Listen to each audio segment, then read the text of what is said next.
अब बोटनी ऐसा ही करता है। जो खाना एक दिन में 3 बार खाता था, अब उसे वो खाना एक बार का 3 दिन तक चलाना होगा। और नीचे नासा उसके लिए लॉन्च की तैयारी कर रही है, जिसमें उसके लिए खाना और ज़रूरी सामान होता है। लेकिन उन्होंने यहाँ पर देर हो रही होती है, इसलिए वो उसकी टेस्टिंग नहीं करते, उसे लॉन्च कर देते हैं।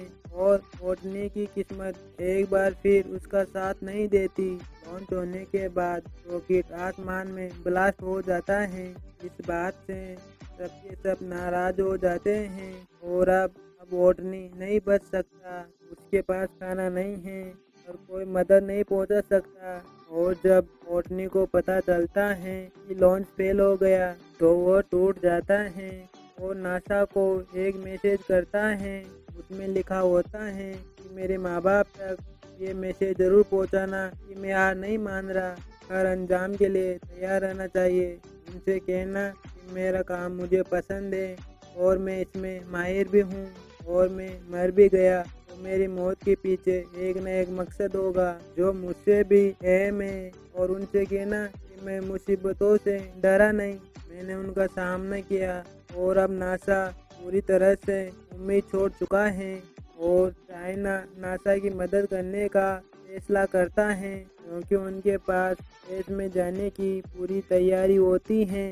और अब 18 दिनों में नासा चाइना की मदद से दोबारा लॉन्च करने का फैसला करता है। अब यहीं पर एक लड़का होता है जिसका नाम रिच होता है और ये एक्स्ट्रो डाइनिंग में काम करता है। रिच नासा की टीम को ओटनी को बचाने का एक तरीका बताता है। वो बताता है कि जिस भी शिप में बाकी का ग्रुप वापिस अर्थ पर आ रहा होता है, अगर वो अर्थ पर वापिस ना आकर अर्थ के चक्कर लगाए और जब वो अर्थ के ऑर्बिट के पास होगा, हम यहाँ से उस शिप पर सारा जरूरी सामान पहुँचा देंगे और स्लिंग शॉट के जरिए उस शिप को जिसमें आपके 5 एस्ट्रोनॉट वापिस आ रहे हैं, उसे दोबारा मार्स की तरफ धकेल देंगे। स्लिंग शॉट ग्रेविटी को कहते हैं, जिससे किसी भी यान को ग्रेविटी की मदद से अंतरिक्ष में दूसरी दिशा में भेजा जाता है।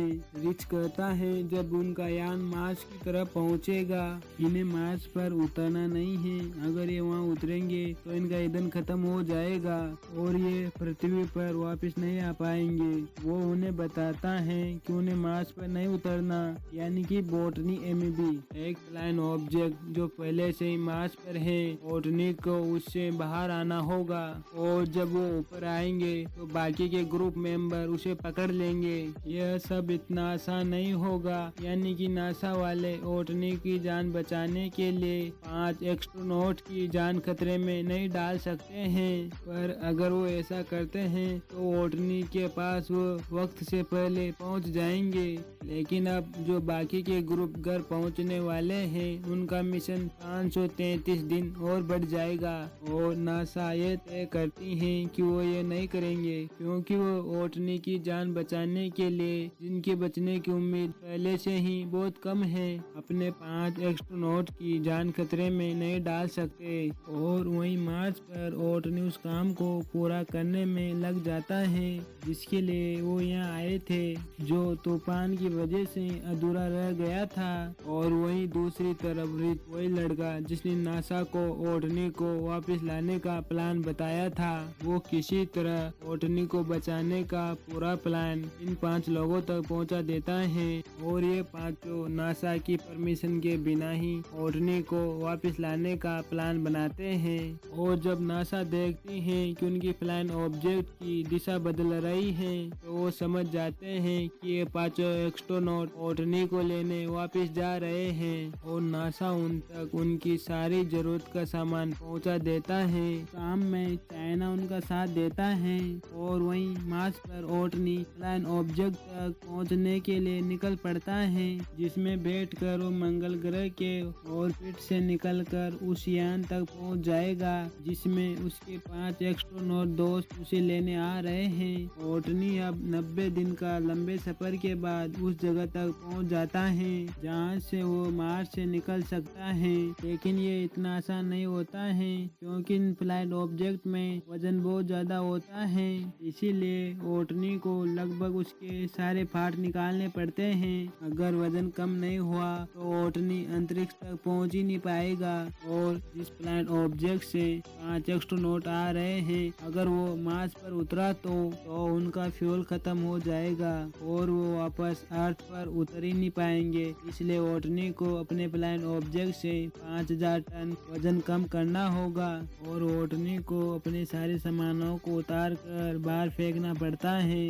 और अब ओटनी ऐसे प्लैनेट ऑब्जेक्ट से अंतरिक्ष तक जाएगा जिससे अंतरिक्ष तक पहुंचना बहुत मुश्किल है, पर ओटनी को ऐसा करना पड़ता है। पूरी दुनिया की नज़र इस मिशन पर है और अब ओटनी टेकऑफ करता है और अब उसका प्लैनेट ऑब्जेक्ट अंतरिक्ष की ओर उड़ना शुरू हो जाता है और वो अंतरिक्ष में पहुंच जाता है और उसके साथी रेडियो की मदद से उससे बात करने की कोशिश करते हैं, लेकिन वो दबाव के कारण बेहोश हो गया है, इसलिए बात नहीं हो पाती है। और कुछ देर बाद उसे होश आ जाता है और सब बहुत खुश होते हैं। अब यहाँ पर एक और मुसीबत होती है कि ओटनी की स्पीड बहुत तेज होती है और उसे पकड़ना इतना आसान नहीं है। और ओटनी बोलता है कि मैं अपने स्पेस सूट पर छेद करूंगा और उसमें से जो हवा निकलेगी उससे मैं अपने आप को दिशा देकर तुम तक पहुंच जाऊंगा। उसके साथ ही उसे ऐसा करने से मना करते हैं और अभी भी हमें स्पेस की स्पीड बहुत तेज होती है, इसलिए उन्हें वहाँ बॉम्ब बनाकर अपने स्पेसशिप का एक हिस्सा उड़ाना पड़ता है जिससे उसकी स्पीड कम हो जाती है। और अब उन्हें ओटनी अपनी ओर आता दिखाई देता है और स्पेस की कमांडर फ्लाइंग चेयर पर बैठकर ओटनी को पकड़ने जाती है और जिस रस्सी से वो बंदी होती है वो खत्म हो जाती है और अब ओटनी तक पहुंचना नामुमकिन है। ओटनी यहाँ पर वही करता है जो उसने कहा था। वो अपने स्पेस सूट पर छेद करता है और अपने फ्लाइंग ऑब्जेक्ट को छोड़ देता है। जो स्पेस सूट से हवा निकल रही होती है उससे वो अपने आप को दिशा देता है और वो किसी तरह अपने कमांडर तक पहुंच जाता है जो चेयर पे बैठकर उसे वहां लेने आया है। लेकिन जैसे वो हाथ पकड़ने वाला होता है उसका हाथ छूट जाता है, लेकिन जिस रस्सी से वो बंदी होती है ओटनी उस रस्सी को पकड़ लेता है और इस तरह से ओटनी को वापस अपनी शिप में ले आते हैं और ओटनी की जान बच जाती है।